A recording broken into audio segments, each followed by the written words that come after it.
একটি মেয়ের একটি ছোট কিউট বেবি বিড়াল ছিল, সেই তাকে তার সন্তানের মতো আদর করত। একদিন মেয়েটি অন্য দেশে সফরে রওনা দিল বিমানে করে। হঠাৎ দুর্ঘটবশত বিমানের ককপিটে আগুন লেগে তখন বিমানের ভিতর থাকা যাত্রীরা সব ভয় আতঙ্কে দৌড়াদৌড়ি শুরু করে দিল বাঁচার জন্য। তখন মেয়েটি তার জীবনের চিন্তা না করে তার উপস্থিত বুদ্ধিতে তার বিড়ালটিকে সাগরে ফেলে দিল।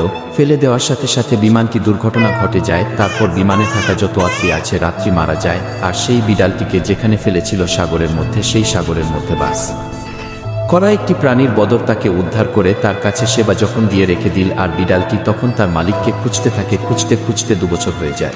একদিন বিড়ালটি ঘুরতে বেরিয়েছিল সাগরের ওই প্রাণীটির সাথে। হঠাৎ করে দেখে সাগরের পাড়ে পড়ে আছে বিমানটি, পুরোপুরি আগুনে পুড়ে ছাই অবস্থা। তখন বিড়ালটি বিমানটি দেখে চিনে ফেল। তখন সে দৌড়ে এবং তার ভিতরে গিয়ে দেখল তার মালিকটি আমিত অবস্থা পুড়ে কঙ্কাল হয়ে আছে। তখন সে অনেক দুঃখ প্রকাশ করল, অনেক কাঁদল। তখন সে বুঝলো তাকে কেন ফেলে দিল ওই দিন তার মালিকে। তারপর সেই তার মালিক মাটির দেওয়ার জন্য কবর খুঁড়ে মাটি দিয়ে দিল, আর সেই কবরের পাশে বসে বছর পর বছর কাঁদতে থাকলো।